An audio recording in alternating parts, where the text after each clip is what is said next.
हरे कृष्णा कृष्णा कृष्णा हरे हरे, हरे राम राम राम हरे हरे।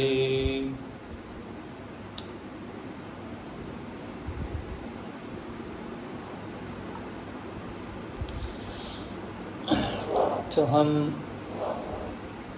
हमें आज का टॉपिक दिया गया है, urgent need for Krishna consciousness and its practical application for गृहस्थाश्रम, राइट।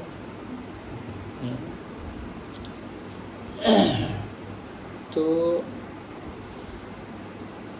प्रभुपाद जी के जो शास्त्र हैं, प्रभुपाद जी के जो बुक्स हैं, उसमें कोई भी ऐसी चीज़ नहीं है जो इम्प्रैक्टिकल है।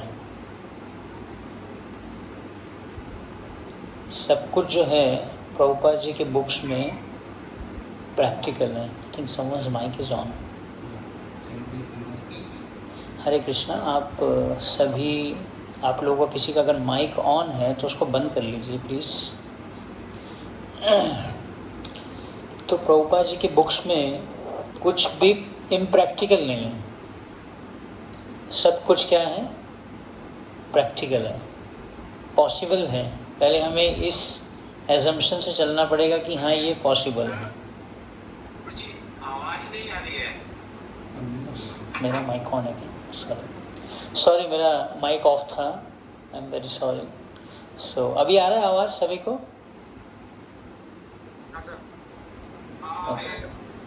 तो आप लोगों का माइक बंद कर लीजिए, आप लोगों का माइक, नहीं तो इको होगा।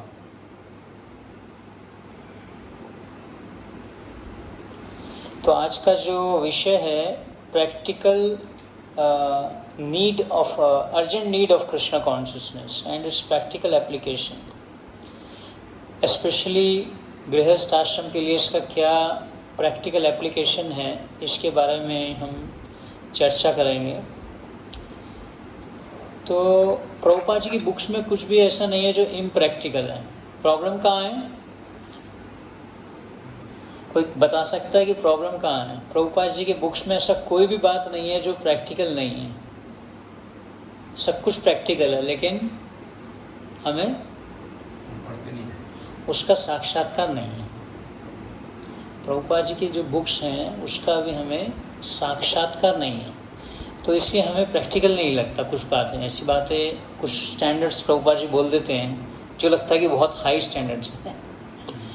तो हम भगवद गीता के 13वें अध्याय में से इस टॉपिक पे चर्चा करेंगे, जिसमें प्रभुपाद जी कुछ महत्वपूर्ण बातें बता रहे हैं गृहस्थ आश्रम के लिए।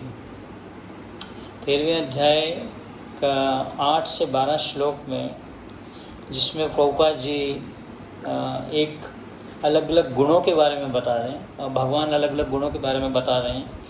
तो उसमें एक जो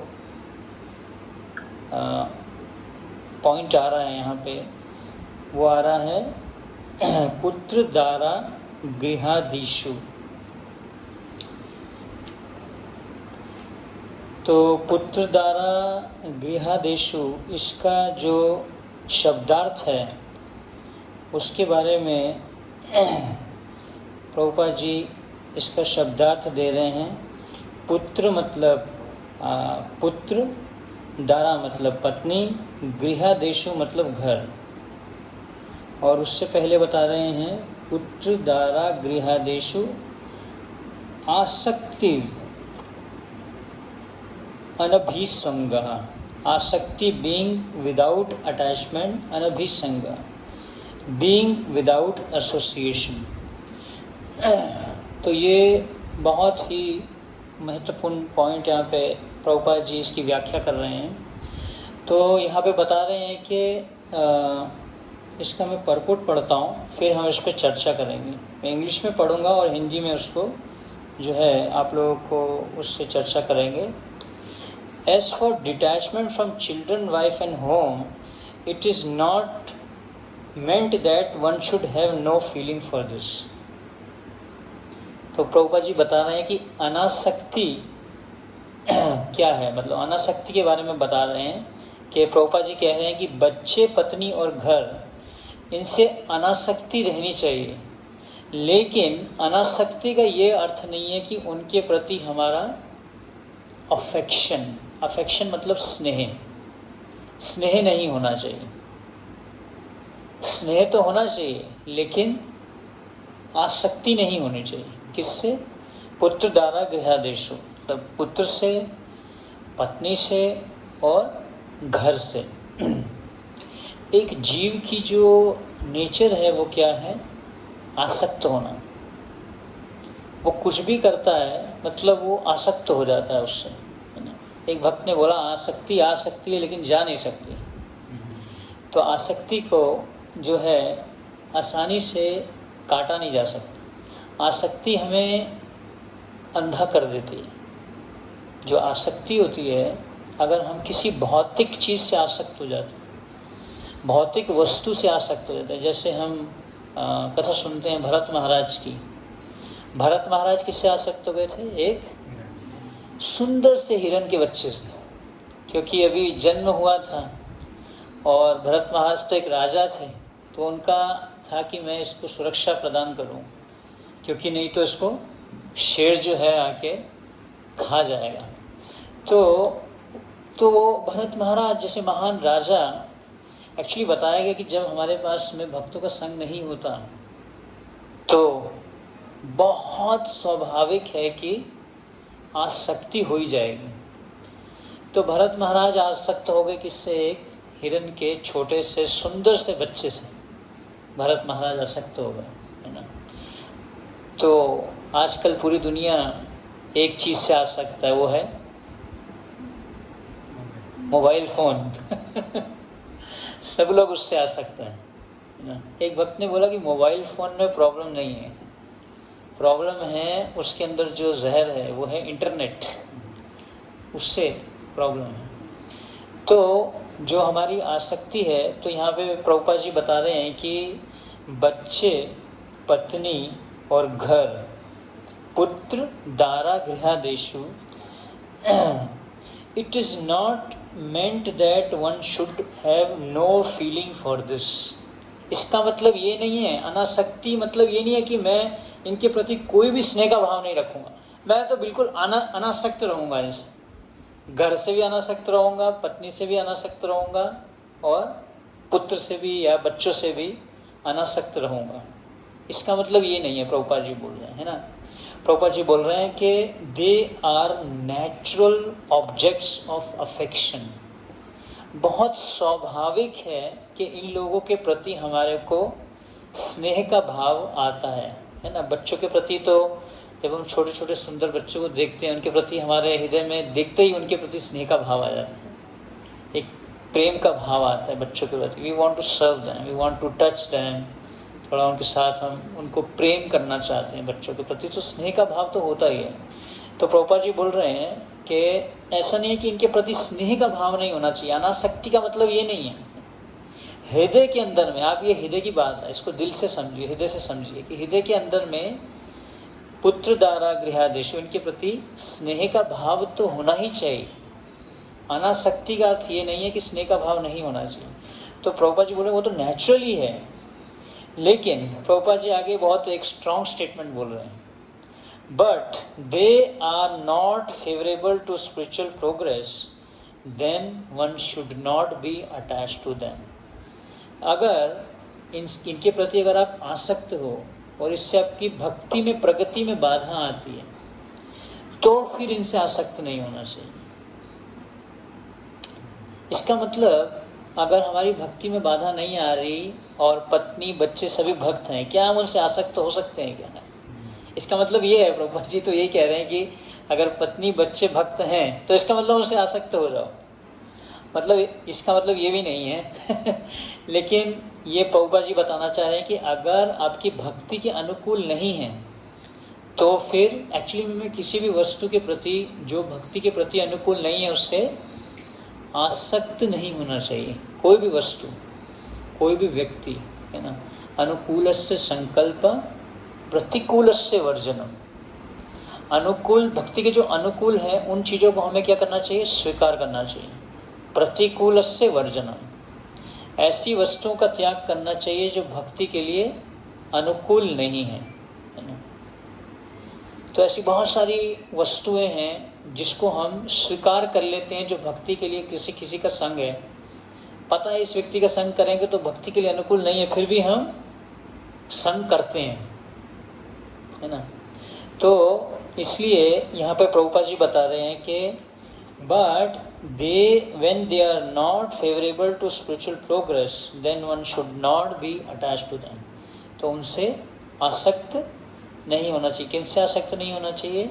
पत्नी से, बच्चे से और घर से आसक्त नहीं होना चाहिए जब वो हमारी भक्ति के लिए अनुकूल नहीं है, लेकिन उनके प्रति स्नेह का भाव होना चाहिए। तो श्रीमद् भागवतम में बताया गया है कि 5 लोगों को हमें आदर देना चाहिए। तो वो 5 लोग कौन हैं? पत्नी, स्त्री, बच्चे और ब्राह्मण और बूढ़े, कोई बूढ़े व्यक्ति हैं अगर घर में, उनके प्रति भी स्नेह का भाव होना चाहिए। और 5वां है गाय। इन 5 को जो है हमें सुरक्षा प्रदान करनी चाहिए। इन 5 के 5 लोगों को, पत्नी को, बच्चे को, बूढ़ों को, ब्राह्मणों को और गाय को, इन 5 लोगों को जो है हमें सुरक्षा प्रदान करनी चाहिए। जिस समाज में इन 5 लोगों की सुरक्षा नहीं होती, वो समाज जो है या वो जगह, वो घर या वो आश्रम ज़्यादा लंबे समय तक नहीं टिकेगा। तो इनके प्रति स्नेह का भाव होना चाहिए। स्नेह में और आसक्ति में अंतर है। आसक्त नहीं होना चाहिए, लेकिन उनके प्रति क्या होना चाहिए? स्नेह का भाव होना चाहिए। तो इन लोगों को हमें आदर देना चाहिए, 5 लोगों को, इनको सुरक्षा देनी चाहिए और कर्तव्यपूर्ण एज ए ड्यूटी कॉन्शियसनेस होना चाहिए। इनके प्रति हमारा जो ड्यूटी है, जो हमारा धर्म है, उसके कारण हमारे हृदय में क्या होना चाहिए? स्नेह का भाव होना चाहिए। किसके प्रति? पत्नी के प्रति, गाय के प्रति, बूढ़ों के प्रति, इन जो भी 5 लोगों के बारे में जैसे हमने बताया, बच्चों के प्रति और ब्राह्मणों के प्रति स्नेह का भाव होना चाहिए। तो लेकिन अगर ये हमारी भक्ति में अनुकूल नहीं है तो इनसे आसक्त बिल्कुल भी नहीं होना चाहिए। तो अब अगर ये भक्त हैं तो उनके प्रति हमें एक सेवा का भाव रखना चाहिए। इनकी हमें सेवा करनी है, इनकी हमें जिम्मेदारी दी गई है ना।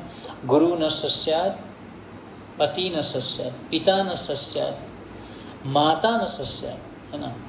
कभी भी गुरु नहीं बनना चाहिए, पिता नहीं बनना चाहिए, माता नहीं बनना चाहिए, पति नहीं बनना चाहिए, जब तक हम अपने आश्रित लोगों को भगवान से जोड़ते नहीं।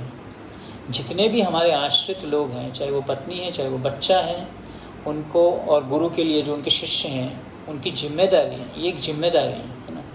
मनुष्य जीवन जो है वो क्या है? एक जिम्मेदारी का जीवन है। जानवर का जो जीवन है उसमें कोई भी जिम्मेदारी नहीं है, लेकिन मनुष्य के जीवन में जो है एक जिम्मेदारी है। तो ये जो जिम्मेदारी हमें किसने दी है? स्वयं भगवान ने दी है। ये जिम्मेदारी गृहस्थ आश्रम में बच्चों की सेवा करने की, पत्नी की सेवा करने की, ये जो किसने दी है? स्वयं भगवान ने दी है। इसलिए इनके प्रति क्या होना चाहिए? हमारा स्नेह का भाव होना चाहिए। I am serving my dependents because it is my duty to serve them. मैं इनकी सेवा क्यों कर रहा हूँ? क्योंकि भगवान ने मुझे ये जिम्मेदारी दी है। तो उनके प्रति हमारा जो देखने का जो नज़रिया है वो कैसा होना चाहिए? कृष्ण भावना भावित होना चाहिए। अब कृष्ण भावना भावित नज़रिया क्या है, इसके बारे में आगे प्रभुपाद जी बताते हैं कि कैसे अपने घर को हम क्या बना सकते हैं? मधुर बना सकते हैं। प्रभुपाद जी बता रहे हैं the best process for making home pleasant, एक तरीका बता रहे हैं प्रभुपाद जी कि कैसे हम अपने घर को मधुर बना सकते हैं। भक्ति विनोद ठाकुर के 12 बच्चे थे, तो जब वो घर पे आते थे तो बोलते थे गृहेते गोलोक भाया। ऐसा मुझे लग रहा है कि मैं जो है गोलोक वृंदावन में आ गया, है ना। अगर किसी के 12 बच्चे हों आज की डेट में तो गृहेते कुरुक्षेत्र भाया युद्ध का मैदान हो जाएगा उसमें। बच्चों को हैंडल करना ही, 2 बच्चों को हैंडल करना ही कितना मुश्किल है what to speak of 12 children's. तो क्योंकि भक्तिविनोद ठाकुर पूरे तरीके से कृष्ण भावना भावित है, तो प्रभुपाद जी बताने कैसे अपने घर को हम मधुर बना सकते हैं। कैसे आपका ये जो घर है गृहस्थ आश्रम जिसको कहा गया है, 4 आश्रम बताए गए हैं ना, ब्रह्मचारी आश्रम, गृहस्थ आश्रम, वानप्रस्थ आश्रम, संन्यास आश्रम। तो गृहस्थ भी जो है एक आश्रम ही है। ब्रह्मचारी जैसे आश्रम है तो गृहस्थ भी आश्रम में ही रह रहा है। गृहस्थ जो है उसको भी किस में रहना चाहिए? आश्रम में रहना चाहिए। जैसे ब्रह्मचारी आश्रम में रहता है तो गृहस्थ भी आश्रम में ही रहता है। आश्रम मतलब जिसमें आश्रय लिया जाता है। किसका आश्रय लिया जाता है? कृष्ण का आश्रय लिया जाता है, जगन्नाथ बलदेव सुभद्रा का आश्रय लिया, जिनका केंद्र बिंदु भगवान है। तो गृहस्थ आश्रम, ब्रह्मचारी आश्रम, वानप्रस्थ आश्रम, है ना। यानी कि उसमें जो हमारा मन कर रहा है हम वो करेंगे, जब सोएंगे, जब उठेंगे, जब हमारी इच्छा करेगी वो करेंगे। फिर वो आश्रम नहीं रहेगा, वो क्या बन जाएगा? जंगल बन जाएगा। जंगल में कौन रहता है? जंगली जानवर रहते हैं तो इसलिए गृहस्थ आश्रम बताया गया। आश्रम मतलब जिसमें भगवान कृष्ण का आश्रय लिया जाए, मतलब परिवार का हर एक मेंबर जो है वो क्या कर रहा है? भगवान कृष्ण का आश्रय ले रहा है। तो इसलिए प्रभुपाद जी बता रहे हैं the best process for making home pleasant is dash dash dash. Best process, best तरीका अगर घर को आपको मधुर बनाना है तो प्रभुपाद जी बोल रहे हैं कृष्णा कॉन्शियसनेस, कृष्ण चेतना, कृष्ण की चेतना, है ना। प्रभुपाद जी ने जो इस्कॉन संस्था का क्या नाम रखा? International society for Krishna consciousness. एक बार भक्ति समेत महाराज प्रवचन दे रहे थे वृंदावन में, तो बोले इसमें 2 महत्वपूर्ण शब्द हैं, कृष्णा और कॉन्शियसनेस। प्रभुपाद जी ने ये नहीं लिखा गॉड कॉन्शियसनेस और प्रभुपाद कॉन्शियसनेस, प्रभुपाद ने लिखा कृष्णा कॉन्शियसनेस। क्योंकि कृष्ण की चेतना को प्राप्त करना, कृष्ण की भावना को प्राप्त करना, भावनाएं होना, हमारे अंदर में सब में भावनाएं तो हैं, है ना। कई लोगों के हृदय में कुत्ते के प्रति भावना होती है, कईयों के प्रति किसी जानवर के प्रति भावना होती है, कईयों के हृदय में गरीबों के प्रति भावना होती है, लेकिन जो भक्त है उसके हृदय में किसके प्रति भावना होती है? कृष्ण के प्रति भावना होती है। यस्मिन् तुष्टे जगत तुष्टो। अगर कृष्ण के प्रति आपके हृदय में भावना आ गई तो सभी के प्रति भावना आ जाती है। क्योंकि कृष्ण क्या बोलते हैं? अहम बीज प्रदापिता, मैं सभी का पिता हूँ। तो प्रभुपाद जी बता रहे हैं कि अगर आपके घर को आप मधुर बनाना चाहते हैं तो आपको क्या बनना पड़ेगा? कृष्ण भावना भावित बनना पड़ेगा। मतलब आपके जो घर है, आपका जो गृहस्थ आश्रम है, उसका केंद्र कौन होना चाहिए? कृष्ण होना चाहिए। अभी कौन है केंद्र? हम केंद्र बनना चाहते हैं। हर एक चीज के केंद्र हम बनना चाहते हैं। जब बच्चा रोता है, जब बच्चे का जन्म होता है, बच्चा क्यों रोता है? उसको अटेंशन चाहिए होती है कि मम्मी मेरे को उठाए, पापा मेरे को उठाए, हमको अटेंशन दें। अभी हम किसको अटेंशन देने का प्रयास कर रहे हैं? भगवान को, है ना। जब हमारे घर में विग्रह होते हैं भगवान के, हमारा होता है चलो अभी भगवान को उठाना है, भगवान को भोग लगाना है, भगवान भूखे होंगे, भगवान को नहलाना है, तो कृष्ण को केंद्र बनाया हमने। अभी हम केंद्र बन जाते हैं, मुझे भूख लगी है, मुझे खाना है, मुझे सोना है ना। एक भक्त ने बोला अगर आप गूगल करेंगे इस दुनिया में सबसे ज़्यादा जो शब्द यूज़ होता है वो क्या है? आई, मैं। मेरे को रिस्पेक्ट नहीं दिया, मेरे को आदर नहीं मिला, मेरी तरफ उसने स्माइल नहीं किया, मेरे से उसने बात नहीं, तो हर समय आए आए आए आए आए आए आए हर समय आए चलता। इसको हमें चेंज करना है। क्या बनाना है इसको? कृष्ण, कृष्ण कॉन्शियसनेस, इसको कहते हैं कृष्ण कॉन्शियसनेस। चेतना में हर समय कृष्ण के बारे में सोचना। मार्केट में आप जाएं तो अरे आज भगवान के लिए कुछ एक फ्रूट्स लेके जा रहे हैं, भगवान के बारे में सोच रहे हैं आप, यही तो भक्ति है। सवई मना कृष्ण पदारविंद, किसी तरीके से अपने मन को कृष्ण में लगाना। ये न केन प्रकारेण मनः कृष्णे निवस्थित। जब हरे कृष्ण महामंत्र का हम जप करते हैं तो मन तो हजारों दिशाओं में दौड़ता है, भागता है, बहुत जगह पे भागता है मन, है ना, स्थिर नहीं रहता। चंचला ही मनः कृष्ण प्रमादी जल मद्रणं तस्याम निग्रहं मन्ये वायुरेवः सुदुष्करम्। अर्जुन भी बोलेगी मैं वायु को तो कंट्रोल कर लूंगा, सुनामी वेव को भी कंट्रोल कर लूंगा, लेकिन मन को नहीं कंट्रोल कर सकता। तो मन को हमें कृष्ण भावना भावित बनाना, मतलब हमारी थिंकिंग, हमारी फीलिंग, हमारी इच्छाएं। A man is known by the desires he keeps. एक व्यक्ति को कैसे समझें, उसके हृदय में क्या इच्छाएं हैं, उसके मन में क्या इच्छाएं आती हैं। क्या मेरी हरिनाम करने की इच्छा बढ़ रही है, क्या ध्यान से जप करने की इच्छा बढ़ रही है, भक्तों का संग करने की इच्छा बढ़ रही है, भगवान की सेवा करने की इच्छा बढ़ रही है। ये है कृष्ण भावनामृत। इच्छा क्या है हमारी? मोरा एही अभिलाष विलास कुंजे दियो वास, नयने हेरिभो सदा युगल रूप। कृष्ण भावनामृत, ये है कृष्ण भावना। हम रोज तुलसी महारानी को इस प्रार्थना को करते हैं कि आप, मेरी इच्छा है क्या है कि मैं हर समय भगवत भक्ति करूं। मोरा ही अभिलाष विलास कुंज नयने हेरिबो सदा युगल रूप रास, कि हर समय जो है मैं आप ही राधा कृष्णा की जो लीलाएं हैं, राधा कृष्णा की जो शिक्षाएं हैं, उसका चिंतन करूं, मन को उनके चिंतन में लगाऊं। अभी हमारा जो मन है कई हजारों प्रकार की चिंताओं में डूबा हुआ है, चिंतन में नहीं है। मन में चिंता ज़्यादा है, चिंतन नहीं है। कृष्ण का चिंतन नहीं होता क्योंकि मन में चिंताएं हैं, क्योंकि चिंतन नहीं। चिंतन बढ़ेगा तो चिंताएं खत्म हो जाएंगी। चिंताएं टेंशन जिसको कहते हैं, स्ट्रेस जिसको कहते हैं, तनाव, मानसिक तनाव। तो इसलिए प्रभुपाद जी बोल रहे हैं अगर आपको अपने घर को गोलोक वृंदावन बनाना है, कृष्ण भावनामृत बनाना है, तो उसको क्या करना पड़ेगा? कृष्ण भावना भावित कृष्ण भावना भावित अगर आप घर को बनाते हैं तो आपका घर क्या हो जाएगा? एक मधुर वातावरण हो जाएगा उसमें। क्योंकि जब हम कृष्ण को केंद्र बनाते हैं तो धीरे धीरे सारी प्रॉब्लम की जड़ यही है, हम केंद्र बनना चाहते हैं।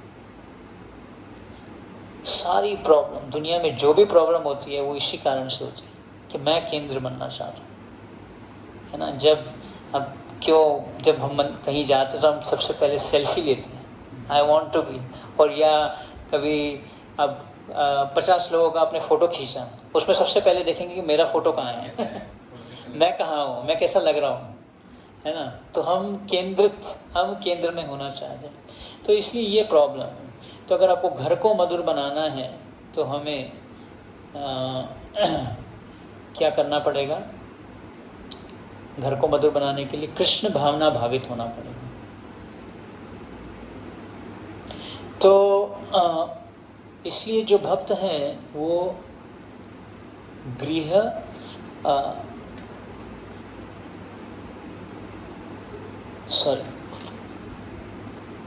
तो जो पुत्र द्वारा गृहादेश, तो पुत्र को, पत्नी को, घर को वो कैसे देखता है? कृष्ण भावना भावित के रूप में देखता है। तो कृष्ण भावना भावित के रूप में कैसे देखता है? वो देखता है कि ये जो मेरी पत्नी है, जो मेरे बच्चे हैं, ये कौन है? कृष्ण के ही बच्चे हैं, ये कृष्ण के बच्चे हैं, और मेरे को कृष्ण ने जिम्मेदारी दी है इनकी सेवा करने की। इससे सारी कॉन्फ्लिक्ट्स खत्म हो जाती हैं। अगर हस्बैंड वाइफ रिलेशनशिप्स में कुछ प्रॉब्लम्स भी हैं, जब वो इस पॉइंट को समझ जाएगा कि ये इनकी सेवा, क्योंकि कृष्ण मुझे चाहते हैं इनकी सेवा करना, तो ये प्रॉब्लम जो फैमिली काउंसलिंग या ये प्रॉब्लम जो अपने आप खत्म हो जाएगी। फैमिली हस्बैंड वाइफ रिलेशनशिप जो प्रॉब्लम होती है, क्योंकि उसमें ये प्रॉब्लम क्यों आती है हस्बैंड वाइफ में रिलेशनशिप्स में, क्यों प्रॉब्लम आती है हस्बैंड वाइफ रिलेशनशिप में? क्योंकि अगर दोनों के दोनों एक दूसरे की सेवा भाव रखते हैं एक दूसरे के प्रति, तो ये प्रॉब्लम नहीं आएगी। अगर हस्बैंड सोचे मुझे वाइफ की सेवा करनी है, वाइफ सोचे मुझे हस्बैंड की सेवा करनी है, ये सर्विस भाव आ जाएगा, सर्विस एटीट्यूड, सेवा भावना, तो फिर ये प्रॉब्लम नहीं आएगी।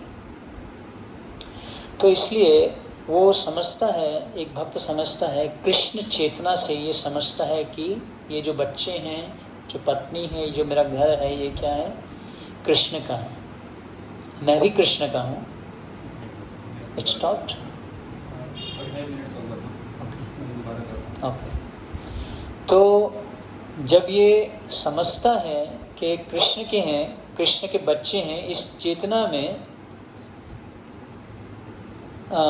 इनकी सेवा करता है। तो प्रभुपाद जी यहाँ पे बहुत ही सरल तरीका बनाते हैं कृष्ण भावना भावित होने का।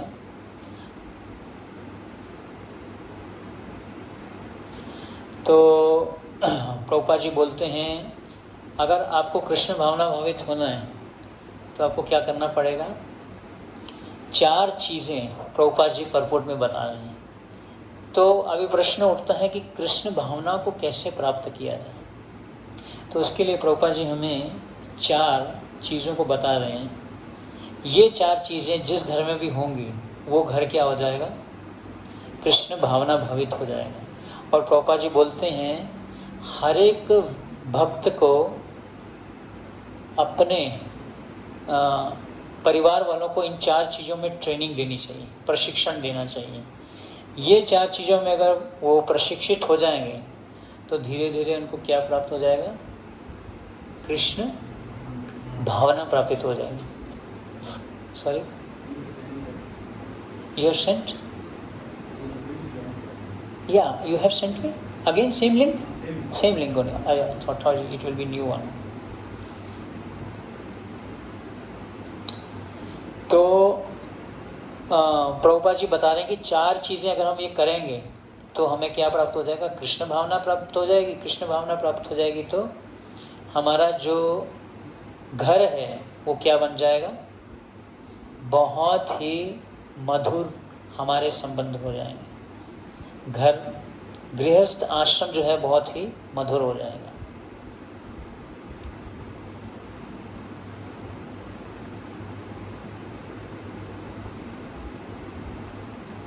हरे कृष्णा, हरे कृष्णा। आप सभी को आवाज आ रही है?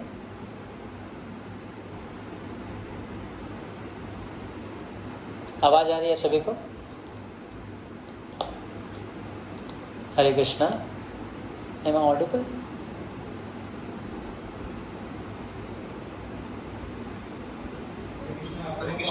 आवाज आ रही है माता जी?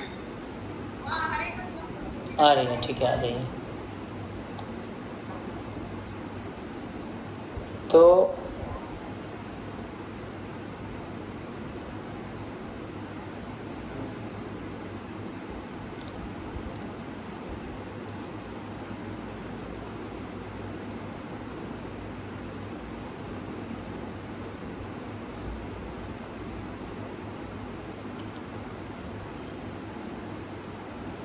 तो हमने अभी तक जो चर्चा किया कि कैसे हम अपने अगर हमारे अंदर में कृष्ण भावना आ जाए तो हमारा जो घर है वो क्या हो जाएगा? बहुत ही मधुर हो जाएगा। गृहस्थ आश्रम जो है बहुत ही मधुर हो जाएगा। हमारे संबंध मधुर हो जाएंगे क्योंकि कृष्ण की भावना आ जाएगी हमारे अंदर में। तो हर एक चीज़ को हम कृष्ण जैसे हर एक चीज़ को देखते हैं, हर एक परिस्थिति को देखते हैं, हर एक व्यक्ति को देखते हैं। उसी प्रकार से जो है हम हमारा जो गृहस्थ आश्रम है बहुत ही मधुर हो जाएगा।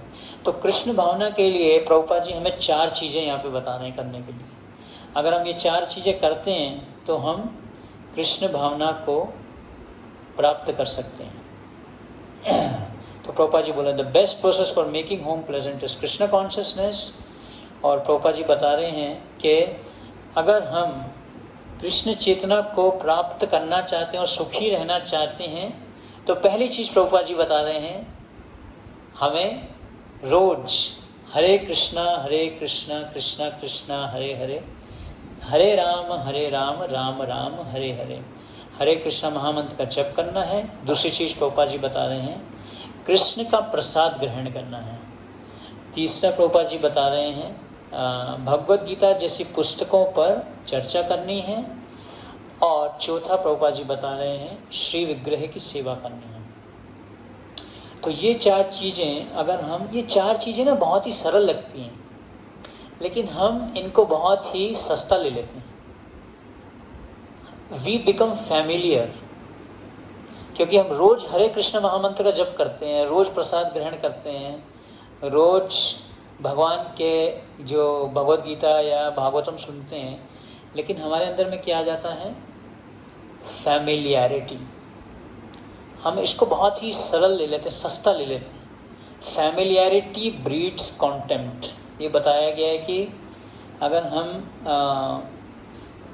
फैमिलियर हो जाते हैं किसी भी चीज़ से, जैसे अभी हम धाम में रह रहे हैं या अब महामंत्र का जप करते हैं, हरे कृष्णा महामंत्र का जप हम रोज़ करते हैं, हम सोचते हैं अरे हरे कृष्णा पता है, फिर थोड़ा सो जाते हैं, क्योंकि क्या हो जाता है, टेस्ट नहीं आता, फैमिलियर हो जाते हैं। प्रसाद को भी बड़ी जल्दी महामंत्र, उससे पहले मंत्र भी नहीं बोलते, महाप्रसाद है गोविंद, फटाफट लेके उसको भूख लगी है खा लेते हैं, अभी बहुत तेज भूख लगी हुई है, पेट में जठराग्नि बहुत तेज है, फैमिलियर हो जाते हैं। तो ये चार चीज़ें प्रभुपाद जी बता रहे हैं, अगर हम कृष्ण भावनामृत को प्राप्त करना चाहते तो हमें ये चार चीज़ें, अगर हम इसको बहुत ध्यान से करें, क्या क्या, महामंत्र का जप, हरे कृष्ण, उसके बाद में प्रभुपाद जी बताएं कृष्ण प्रसाद, भगवद गीता और भागवतम पर चर्चा और श्री विग्रह की सेवा। अच्छा, अगर हम हरे एक बार एक डिस्कशन हो गया दो प्रभुपाद जी के शिष्यों में, व्यास आसन पे वृंदावन में क्लास चल रही थी, तो ये प्रभुपाद जी के शिष्य बोले कि कलयुग का जो धर्म है वो हरिनाम संकीर्तन, तो हरिनाम संकीर्तन इम्पोर्टेंट है। वो बोले नहीं, भागवत श्रवण इम्पोर्टेंट है। नहीं, बोले हरिनाम संकीर्तन इम्पोर्टेंट है। वो बोले नहीं, भागवत श्रवण इम्पोर्टेंट है। दोनों में जो है चर्चा चलने लग गई, ऐसे आर्ग्यूमेंट्स को कहते हैं, वाद विवाद।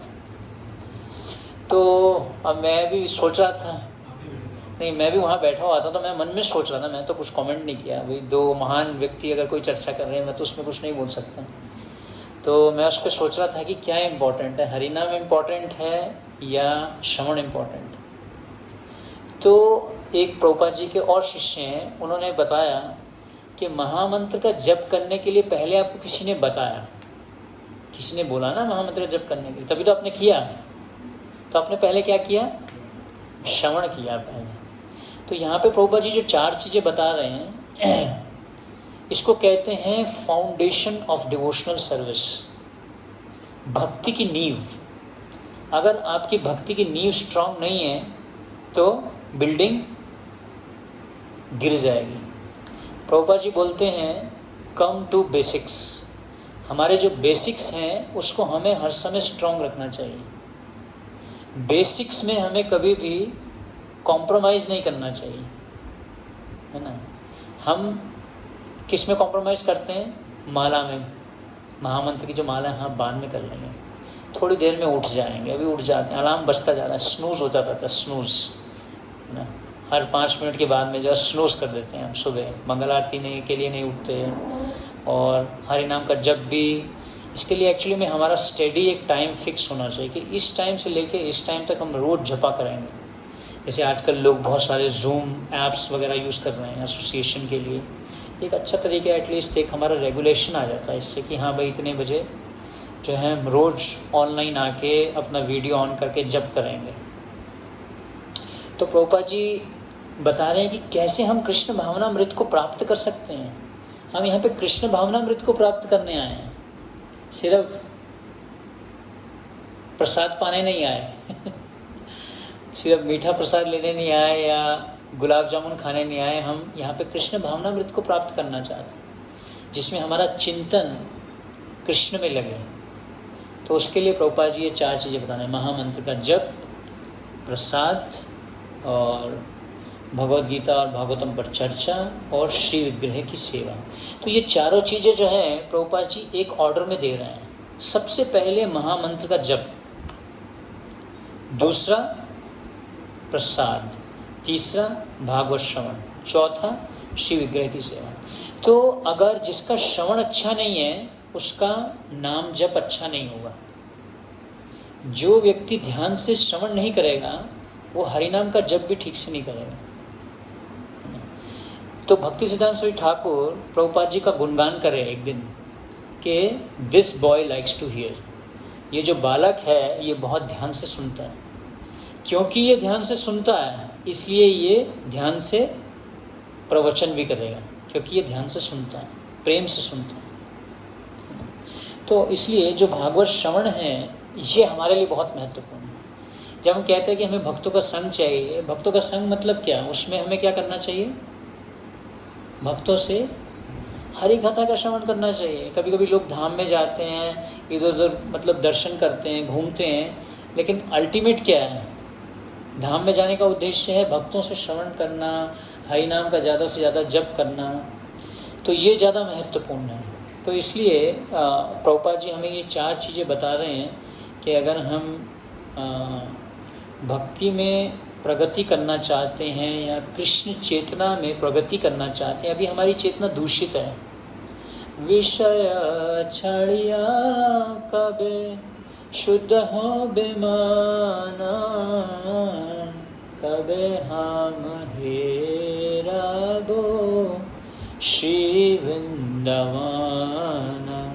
अभी हम वृंदावन में जाते हैं, हमें वृंदावन नहीं दिखाई देता, सुअर दिखाई देता है, गंदी नालियाँ दिखाई देती हैं, गंदगी दिखाई देती है।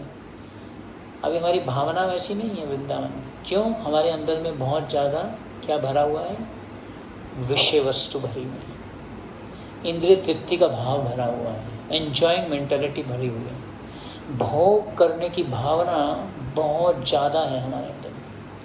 तो इसलिए भोग भावना और कृष्ण भावना, जहाँ पे भोग की भावना रहेगी वहाँ पे कृष्ण की भावना नहीं आएगी। तो इसलिए कृष्ण की भावना को हमें प्राप्त करना है। हम जो भी चीज़ देखते हैं उसको भोग करना चाहते हैं। जैसे छोटा बच्चा होता है, वो कुछ भी देखता है उसको क्या करता है, मुंह में डालता है, क्योंकि उसकी अन्नमय कोश में होता है वो, उसको जो भी दिखता है उसको मुंह में डालता है। तो इसलिए हम जो भी देखते हैं हम उसको भोग करना चाहते हैं। कुछ भी वस्तु देखते हैं हम उसको भोग करना चाहते हैं। हम ये नहीं सोचते इसको भगवान की सेवा में लगाएंगे।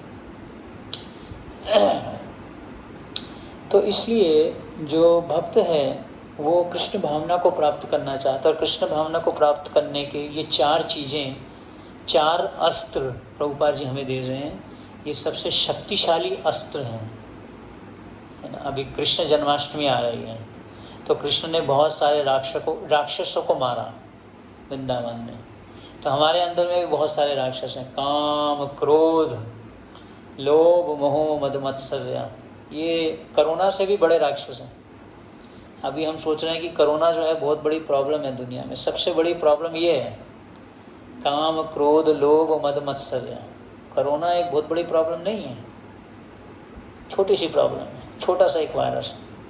लेकिन उससे बड़े बड़े वायरस हमारे अंदर में बैठे हुए हैं। ईर्ष्या का वायरस, कुछ भी देखते हैं ईर्ष्या हो जाता है दूसरे से। लस्ट, काम का वायरस, काम भावना का वायरस, क्रोध का वायरस, मोह, मद, मत्सर्य, ये सब वायरस हमारे अंदर में है। जितने बड़े बड़े, तो इसका वैक्सीन है हरे कृष्ण महामंत्र। डेली वैक्सीनेशन लेना पड़ेगा। वो डेली वैक्सीन पूछना चाहिए, आज प्रभु जी आप वैक्सीनेट हुए या नहीं हुए? नहीं हुए तो दूर हो जाओगे। Sorry, yeah, every day we have to take vaccine. This महामंत्र is a vaccine. यही हमारे वायरस को खत्म कर सकता है ना। एने छे औषधि माया नाशी बारो लागी, हरि नाम महामंत्र लाओ तुम्हें मागी, भक्ति विनोद प्रभु चरण पोरिया, से हरि नाम मंत्र लोई लू मागी। तो भक्तियों ठाकुर इस गीत में बताते हैं कि अगर हम महामंत्र का जप करना चाहते हैं तो एक हमारे पास में एक चीज़ होनी चाहिए। वो क्या होना चाहिए? एक योग्यता चाहिए उसके लिए। एक तो विश्वास चाहिए। प्रभुपाद जी बोलते हैं कि ये पूरी हरे कृष्णा मूवमेंट जो खड़ी करी मैंने, इसी के बेस पे खड़े करके मुझे हरे कृष्ण महामंत्र में बहुत विश्वास था और गुरु की आज्ञा में विश्वास था, क्योंकि प्रभुपाद जी को गुरु की आज्ञा में विश्वास था, दूसरा महामंत्र की शक्ति पे विश्वास था। तो ये जो महामंत्र है हमारे सारे जितने भी वायरस हैं हमारे हृदय में उसको ख़त्म कर सकता है। जितनी भी अंदर में चेतो दर्पण मार्जनम भव महादावाग्नि, तो हमारे अंदर में बहुत दावाग्नि है, अग्नि है, काम की अग्नि जो हमें जलाती है। हर एक चीज़ को हम भोगना चाहते हैं। ईश्वरा हम भोगी, हम भोगी बनना चाहते हैं। हर एक चीज़ को मैं भोगूंगा, मैं ही भोगी हूँ हर एक। तो ये भावना जो है इसको परिवर्तित करने के लिए प्रभुपाद जी हमें महामंत्र का जप और प्रसाद, भगवान को जो भी कुछ खाएं हम भोग लगा के खाएं, बिना भोग लगाए नहीं खाएं, है ना। जो भी बिना भोग लगाए खाता है वो केवल पाप खाता है। तो इसलिए जो पत्नी हैं उनकी चेतना बहुत शुद्ध होनी चाहिए, क्योंकि पति की चेतना पत्नी की चेतना पे आधारित है। 50% हमारी एडवांसमेंट प्रसाद से होती है। तो माता जी जो कुकिंग करेंगी तो एक्चुअली में जब हम भगवान को भोग लगाते हैं, भगवान उसमें से पाप तो निकाल लेते हैं लेकिन चेतना नहीं हटाते। उसमें जो कुकिंग करता है उसकी चेतना जाती है, क्योंकि फायर, जब आप अग्नि पे किसी चीज़ को कुक करते हो तो उसमें आपकी चेतना जाती है। इसलिए पहले जो साधु लोग होते थे वो फ्रूट्स खाते थे, किसी के हाथ का नहीं खाते थे। मैं अभी भी एक सन्यासी को जानता हूँ जो खुद कुकिंग करके खाते हैं, उनका नाम नहीं लेना चाहूँगा मैं। हाँ, बहुत यंग सन्यासी हैं हमारे, रिसेंटली वो सन्यास लिए। वो स्वयं कुकिंग करके खाते हैं, किसी के हाथ का नहीं खाते, क्योंकि उनको पता है इसमें उसकी भावना चली जाएगी तो मेरी चेतना दूषित हो जाएगी। तो मेरी चेतना मेरे लिए बहुत इम्पोर्टेंट है, मेरी भावना।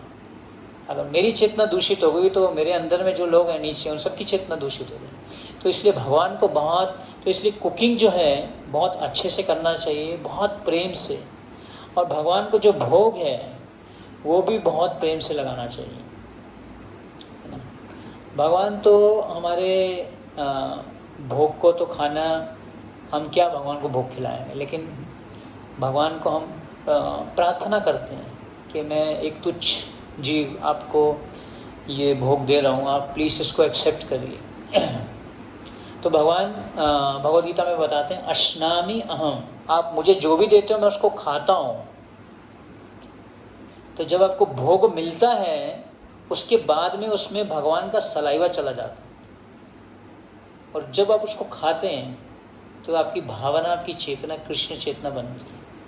तो इसलिए जो कुकिंग करता है, जो भोग बनाता है, भगवान को भोग लगाता है, जो सर्विंग करता है, उसको अच्छे भाव से करना चाहिए, अच्छी भावना से, प्रेम भावना से करना चाहिए। तो भगवान लक्ष्मीपति हैं, उनको लक्ष्मी जी इतने सुंदर सुंदर व्यंजन खिलाती हैं। तो स्वयं भगवान इस हमारे जो हम उनको भोग लगाते हैं उसको वो शुद्ध करें, ये प्रार्थना करें कि इसको आप स्वीकार करिए। और इस प्रकार से जब हम प्रसाद को प्राप्त करते हैं तो हम अपने हृदय को शुद्ध करते हैं। तो हम उसको किस भाव से खाते हैं, किस भाव से ग्रहण करते हैं प्रसाद को, ये भी बहुत महत्वपूर्ण है। प्रसाद किस भावना से हम प्राप्त कर रहे हैं? भोग की भावना से प्राप्त कर रहे हैं क्या?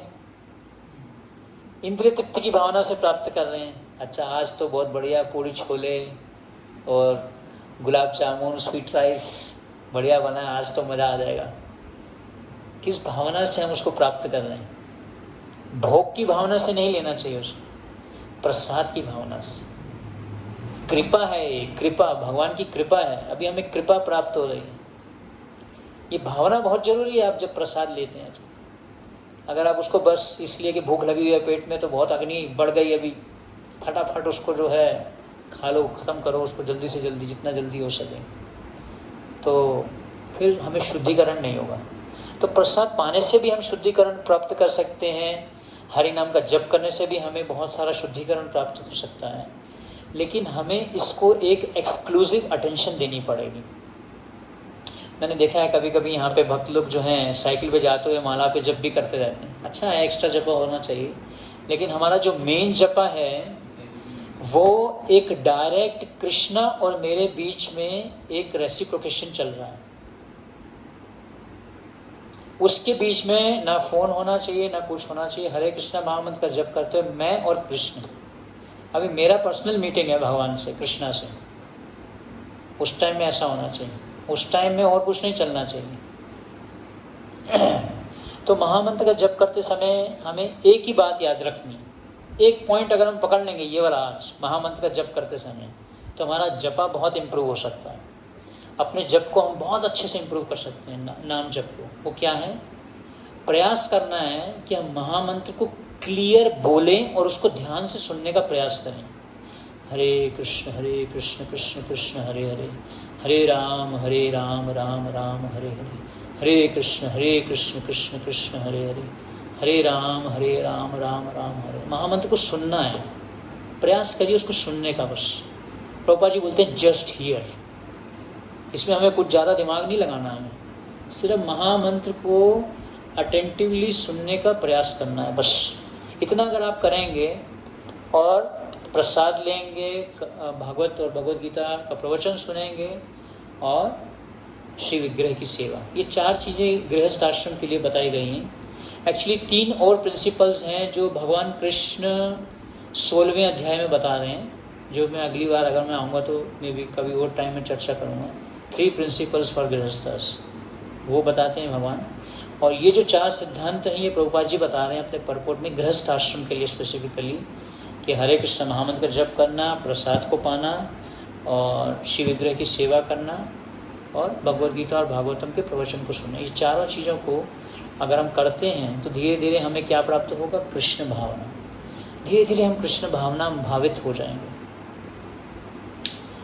तो इस प्रकार से हम अपने घर को जो है, अपने संबंधों को मधुर बना सकते हैं और कृष्ण भावना को प्राप्त कर सकते हैं। तो किसी का कोई चर्चा या प्रवचन, कुछ बात बोलना चाहते हैं आप? 9-10 हो गए, समय बहुत ज़्यादा हो गया। कृष्णा किसी का कोई प्रश्न है तो पूछ सकते हैं।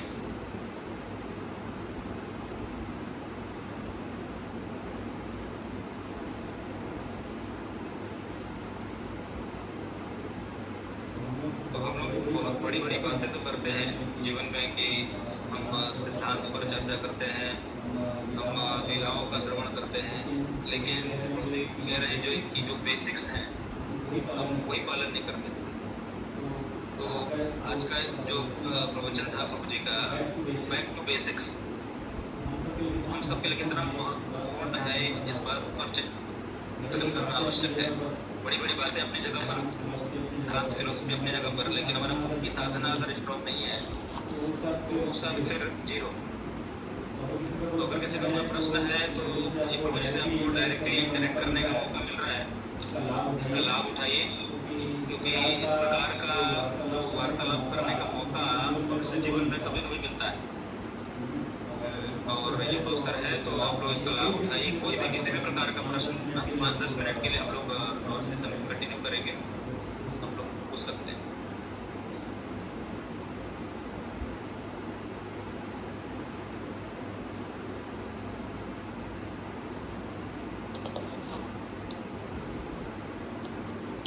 एक्चुअली जो हरे कृष्ण महामंत्र है, it's not just basics, because हमारे जितने भी आचार्य हैं, भक्ति सिद्धांत ठाकुर, श्रील प्रभुपाद, भक्तिवंत ठाकुर, सब ने, हरिदास ठाकुर नामाचार्य, उन्होंने अपने एक्चुअली जो महामंत्र है इसका जो युग धर्म को स्थापित किया हमारे आचार्यों ने अपने व्यवहार से, ये बहुत महत्वपूर्ण है।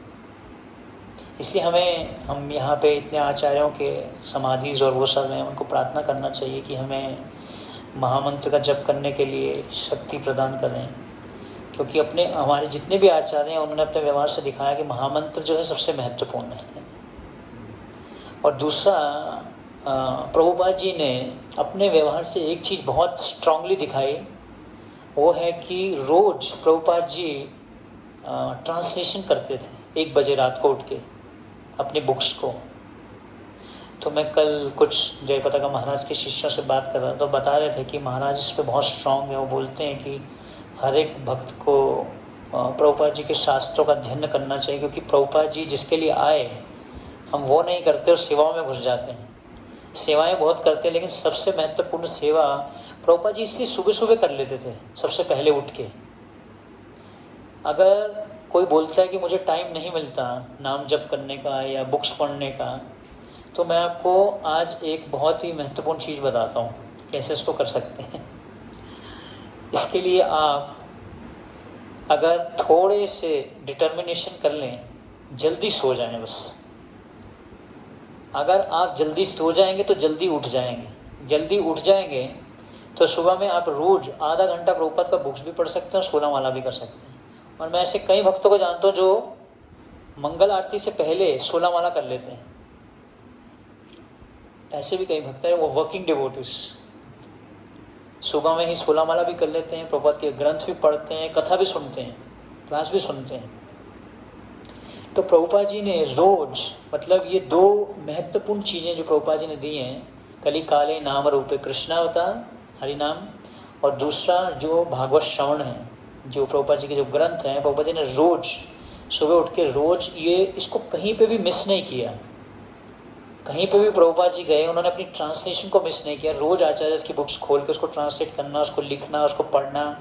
तो प्रभुपाद जी अपना एब्जॉर्प्शन बहुत स्ट्रांग रखते थे, इसलिए माया का प्रभाव नहीं होता था। जिस व्यक्ति का भक्ति में एब्जॉर्प्शन बहुत स्ट्रांग है, नाम जप में, श्रवण में और शास्त्र पढ़ने में, तो माया का जब वो माया के बीच में जाएगा तो उसके आसपास एक आवरण आ जाएगा, तो माया का प्रभाव नहीं हो, क्योंकि भौतिकवादियों को संग करता है वो। एक्चुअली में रोज़ शाम को हमें गौर आरती भी करना चाहिए जब जॉब से वापस आते हैं, क्योंकि हम बहुत ज़्यादा असत्संग करते हैं। तो गौर आरती करते हैं, भगवान की आरती करते हैं, स्नान करते हैं आके, तो फिर हम इस जो भी हम भौतिक इच्छाएं लेके आए अपने साथ में, वो सब निकल जाते हैं, नेगेटिव एनर्जी। तो इसलिए ये बेसिक्स जो है हमें बहुत स्ट्रॉन्ग रखने चाहिए। एक और है, अगर आप 16 माला का जप एक ही सिटिंग में करें, बहुत अच्छा है, अगर वो पॉसिबल हो, मतलब बैठ जाएं। अब माता जी लोगों के लिए तो पॉसिबल नहीं होगा, क्योंकि उनका सेवा होता है सुबह में। इस चीज़ को मैं स्ट्रांगली तो नहीं बोलूँगा इनके लिए, लेकिन जैसे प्रभु जी लोग हैं, और एक्चुअली में हस्बैंड वाइफ को थोड़ा समय के लिए इकट्ठा मिलके चैंटिंग, मंगल आरती जरूर करना चाहिए। उससे दोनों का रिलेशनशिप बहुत स्पिरिचुअल होता है। हस्बैंड वाइफ का रिलेशनशिप बहुत स्पिरिचुअल होता है। गौर आरती करना, मंगल आरती करना मिलके, नाम जप मिलके करना, थोड़ा चर्चा करना मिलके, तो इससे दोनों में बहुत अच्छा संबंध होता है, संबंध में बहुत मीठापन आता है। तो इसलिए जो महामंत्र का जप है, अगर हम इसको एक ही सिटिंग में करें, 8 राउंड्स, 10 राउंड्स, 12 राउंड, अगर आप 10 माला करते हैं तो एटलीस्ट 6 to 8 राउंड्स एक ही सिटिंग में करें। अगर 16 राउंड्स करते हैं तो 12 to 14 राउंड्स अगर एक सिटिंग में करें। तो एक भक्त ने बहुत अच्छा एग्जांपल दिया कि जैसे लोहा होता है, लोहे को जब आप अग्नि में डालते हो, तो अगर उसको अग्नि में डालते हो फिर निकालते हो, अग्नि में डालते हो फिर निकालते हो, तो लोहा जो है फिर लोहा ही रहता है। लेकिन कॉन्स्टेंटली अगर आप उसको अग्नि में रखते हैं लोहे को, तो क्या बन जाता है? अग्नि बन जाता है। इसी प्रकार से हम अपने को कृष्णा में रखते हैं तो हम भी कृष्णाइज हो जाते हैं, कृष्णा कॉन्शियस हो जाते हैं। इसलिए महामंत्र के जप के समय फ़ोन उठाना, ये अटेंड करना, वो हजारों चीज़ें कुछ नहीं करना चाहिए, फोकस महामंत्र पर। तो किसी का कोई एक चर्चा या प्रश्न या कोई एक बात बोलना चाहते हैं?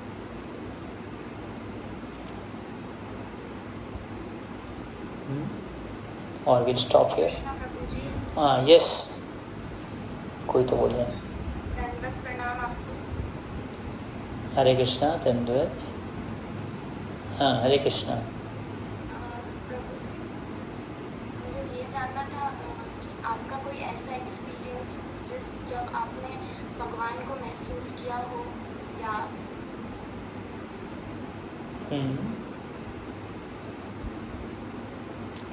मेरा कोई एक्सपीरियंस, शायद देखा भी हो। एक्चुअली प्रभुपाद जी के जो गुरु थे भक्तिसिद्धांत स्वामी ठाकुर, वो बोलते थे कि we don't want to see Krishna, we want to serve Krishna so that Krishna want to see us। तो भक्तिसिद्धांत स्वामी ठाकुर बोलते थे कि हम भगवान को नहीं देखना चाहते, हम भगवान की ऐसी सेवा करना चाहते हैं कि भगवान स्वयं हमें देखना चाहें, हमें मिलना चाहें। तो कहने का अर्थ ये है कि देखिए, भगवान को तो हम रोज़ देखते हैं, महामंत्र के रूप में भी हैं भगवान, और अपने विग्रह के रूप में भी हैं, है ना। चारों तरफ एक्चुअली में आप जो भी देख रहे हैं, आपके चारों तरफ जो है भगवान की एनर्जी ही है, भगवान की शक्ति ही है। लेकिन अभी हम कृष्ण भावना भावित नहीं है, इसलिए हम भगवान की जो उपस्थिति है उसको महसूस नहीं कर पाते। भगवान तो हर जगह है ना, भगवान बोलते हैं मैं तो हर जगह हूँ, लेकिन अभी हम उनकी उपस्थिति को महसूस नहीं कर पा रहे, समझ रहे हैं। तो इसके लिए जब हमें कृष्ण भावना, कृष्ण चेतना हमें प्राप्त होती है, तो फिर हम अलग अलग परिस्थिति में भगवान का आयोजन देखते हैं। भगवान को देखना मतलब भगवान का आयोजन देखना, भगवान का स्वरूप देखना, वो भी है, लेकिन ज़्यादा उसका जो गूढ़ अर्थ क्या है भगवान को देखने का, भगवान की कृपा को देखना अपने जीवन में, कि अलग अलग तरीके से कैसे भगवान मुझे जो है अपनी कृपा दे रहे हैं। हर एक चीज़ को भगवान की कृपा देखना, है ना। जब हमारे जीवन में सुख आता है तो हम उसको तो भगवान की कृपा देखते हैं, है ना। सपोज आपको कोई महाप्रसाद ला के दे देता है मायापुर धाम से, आप बोलोगे देखो आज भगवान की कितनी कृपा होगी, मुझे महाप्रसाद मिल गया, है ना। बहुत आप उसको ग्रेटिट्यूड फील करेंगे, कृतज्ञता फील करेंगे कि आज मुझे महाप्रसाद मिला, वृंदावन का प्रसाद मिला मुझे, तो हम उसके प्रति जो है कृतज्ञ होते हैं। तो भगवान को देखना मतलब भगवान की कृपा को देखना, ये सबसे महत्वपूर्ण चीज़ है। अगर आप सही में भगवान से आपका संबंध हो रहा है तो आप हर एक चीज़ में भगवान की कृपा को देखेंगे। किसी भी चीज़ में आप उसमें दोष नहीं ढूंढेंगे, किसी भी व्यक्ति में दोष नहीं ढूंढेंगे, किसी भी वस्तु में दोष नहीं ढूंढेंगे। प्रहलाद महाराज जो हैं, अपने पिता हिरण्यकशिपु की जब मृत्यु हो गई तो उनके मर्डरर नरसिंह देव को जाके माला पहनाते हैं कि भाई अच्छा तुमने, लेकिन जो प्रहलाद महाराज जो हैं अपने पिता को भी आदर देते हैं, जबकि वो राक्षस हैं, लेकिन प्रहलाद महाराज फिर भी आदर देते हैं क्योंकि उनकी जो चेतना है वो कृष्ण भावना भावित है। तो हर एक व्यक्ति को जो है हम आदर देते हैं जब हमारी चेतना जो है कृष्ण भावना भावित हो जाती है। तो इसलिए भगवान को देखना मतलब भगवान का आयोजन देखना हर एक परिस्थिति में। आपको मैं एक अच्छा पास टाइम बताता हूँ। जगन्नाथपुरी में जब चैतन्य महाप्रभु भगवान जगन्नाथ जी के दर्शन करते थे, तो एक बार चैतन्य महाप्रभु जो है जगन्नाथ जी के दर्शन कर रहे थे, तो पीछे से एक स्त्री उनके ऊपर में पाँव रख देती हैं। किसके ऊपर में? स्वयं भगवान चैतन्य महाप्रभु के ऊपर में। तो भगवान ये नहीं देखते, उसका दोष नहीं देखते, भगवान देखते हैं कि ये जो स्त्री है ये मेरे से भी ज़्यादा उन्नत है, क्योंकि इसके हृदय में भगवान के दर्शन करने की उत्सुकता है, उत्कंठा है। तो उसको भगवान स्वयं चैतन्य महाप्रभु उसको क्या देखते हैं? ये एक आयोजन देखते हैं, है ना। तो इसलिए जो है हमें हर एक परिस्थिति को कैसे देखना चाहिए? भगवान की कृपा देखना चाहिए, भगवान का आयोजन, यही है भगवान को देखना। सिर्फ भगवान को देखना ये नहीं है कि सिर्फ उनके दर्शन कर लिए तो हमने भगवान को देख लिया, और वो भी एक है, वो तो गलत नहीं है ना। शिव विग्रह के रूप में भगवान आते हैं, कितने सारे विग्रह हैं जो क्या कहते हैं अपने आप प्रकाशित हुए, भक्तों ने प्रकाशित की। जैसे वृंदावन में राधा रमन जी हैं, अगर राधा रमन जी के आप दर्शन करेंगे तो आपका पूरा हृदय ही आकर्षित कर लेंगे, वो आपको पूरा। बाके बिहारी हैं, वो भी अपने आप प्रकाशित हुए हैं। तो स्वयं भगवान तो हैं हमारे सामने, लेकिन हम भगवान को देख नहीं पा रहे अभी, क्योंकि प्रेमांजन चुरित भक्ति विलोचनेना संता सदैव हृदयेषु विलोकयन्ति, है ना। क्योंकि हमारे अंदर में भी प्रेम के चक्षु नहीं है। तो जब तक हमें भगवत प्रेम नहीं मिलेगा, और भगवत प्रेम हमें कैसे प्राप्त होता है? गोलोकेरा प्रेम धन हरि नाम संकीर्तन। तो जब हमें भगवत प्रेम प्राप्त होगा तो हम उस प्रेम को जब प्राप्त करेंगे, वही भगवान को देखना मतलब उनसे हमारा संबंध जोड़ना। और वो क्या संबंध है? कि मैं भगवान का दास हूँ और आप मेरे स्वामी। भगवान को प्रसन्न करने का भाव रखना, यही भगवान को देखना है। सिर्फ उनके दर्शन ही नहीं करना, लेकिन महामंत्र से जुड़ना, महामंत्र के द्वारा भगवान को देखना, उसमें देखना, महामंत्र में भी भगवान को देखना। अभी कहाँ हम देखते हैं भगवान को महामंत्र में? अभी तो आधे से ज़्यादा महामंत्र तो हम खा जाते हैं सुबह। हरे कृष्ण कृष्ण कृष्ण हरे राम राम राम हरे हरे हरे राम राम राम हरे कृष्ण कृष्ण कृष्ण। भूख लगी होती है सुबह तो कुछ महामंत्र खा जाते हैं, तो इसलिए भगवान को नहीं देख पाते क्योंकि रुचि नहीं है हमें, प्रेम नहीं है। तो इसलिए भगवान का प्रेम सबसे पहले चालू होता है कृतज्ञता से, gratitude. Gratitude is the first step to love of Krishna. तो हमें भगवान को देखना मतलब भगवान के प्रेम को प्राप्त करना है, भगवान की कृपा को प्राप्त करना है। और भगवान की कृपा कैसे प्राप्त होती है? उनके भक्तों के द्वारा प्राप्त होती है। भक्त सेवा परम सिद्धि प्रेम लति करम हुआ। तो भक्तों की जब हम सेवा करते हैं, उनकी आज्ञा का पालन करते हैं, वैष्णवों की आज्ञा का पालन करते हैं, उनके दिए गए वचनों का पालन करते हैं, उनके दिए गए पथ का पालन करते हैं, उनके दिए गए मार्गदर्शन का पालन करते हैं, तो फिर भगवान अपनी कृपा देते हैं। भगवान अपनी कृपा कभी भी डायरेक्टली नहीं देते। अगर हम सोचें कि डायरेक्ट जो है मैं भगवान से कृपा प्राप्त करूँगा तो नहीं मिलेगी। भगवान बोलते हैं मेरे भक्तों के पास जाओ, उनके प्रति शरणागत हो, उनकी बात सुनो, उनके वचनों का पालन करो। जब वो आपसे प्रसन्न हो जाएंगे तो आपको अपनी कृपा दे देंगे। इसलिए सबसे पहले हम सुबह उठ के किसका गुणगान करते हैं? प्रभुपाद जी का, अपने उनके भगवान के भक्तों का गुणगान करते हैं। यस्य प्रसादात् भगवत प्रसादो यस्य प्रसादान्न गति कुतोपि ध्यायन्स्तुवंस्तस्य यशस्ति सद्यान् वंदे गुरो श्री चरणारविंदम। तो इस प्रकार से हम भगवान की कृपा प्राप्त करते हैं। यस्य प्रसादात् भगवत। अगर हम भक्तों को प्रसन्न करते हैं भगवान प्रसन्न होते हैं, अगर भक्तों को आप प्रसन्न करते हैं तो भगवान भी प्रसन्न नहीं होते। तो इस प्रकार से भगवान की कृपा प्राप्त होती है और इसी से ही हम भगवान को देख सकते हैं। इन जड़ आँखों से नहीं देख पाएंगे। जैसे आपने देखा होगा दुर्योधन के सामने भी कृष्ण थे, क्या दुर्योधन कृष्ण को देख पा रहा था? क्या नहीं देख पा रहा था। वो तो ये साधारण मनुष्य समझता था उनको, कृष्ण को नहीं देख पा रहा था। तो अगर भगवान हमारे सामने आ भी जाए आपके सामने, क्या पता भगवान आपके सामने रोज आते हो, आप तो नहीं देख पा रहे उनको, है ना। ये बताया गया कि जब प्रभुपाद जी की गुरु पूजा होती है उसमें बहुत सारे देवता आते हैं, शिव जी भी आते हैं, ब्रह्मा जी भी आते हैं, है ना। प्रभुपाद जी एक बार लंदन में प्रवचन कर रहे थे, कहाँ पे? वहाँ पे स्वयं नारद जी बैठे थे उनके प्रवचन में। अभी भी वहाँ पे 2 एक्स्ट्रा आसन लगाए जाते हैं जिसमें नारद जी आते हैं, ब्रह्मा जी आते हैं। तो प्रभुपाद जी जैसे महान भक्त जिनका गुणगान तीनों लोकों में फैला हुआ है, हृदय यश कुशु त्रिभुवन, तो अगर हम उनके दिए गए शास्त्र को पढ़ते हैं और वैष्णवों के दिए गए मार्गदर्शन में चलते हैं तो धीरे धीरे हमारा हृदय शुद्ध होगा और हम जरूर भगवान की कृपा को प्राप्त करेंगे। तो अभी तो मैं तो इतना शुद्ध नहीं हूँ कि मैं भगवान को देख पाऊँ, लेकिन मेरी इच्छा है, भगवान को मैं प्रार्थना करता हूँ कि मुझे भी उनकी कृपा प्राप्त हो और मैं भी उनकी कृपा को देख पाऊँ अपने जीवन में। ठीक है, और कुछ विल स्टॉप? या थैंक यू वेरी मच। हरे कृष्णा। श्रील प्रभुपाद की जय। गौर भक्तवृंद की जय। Sorry I went beyond the time.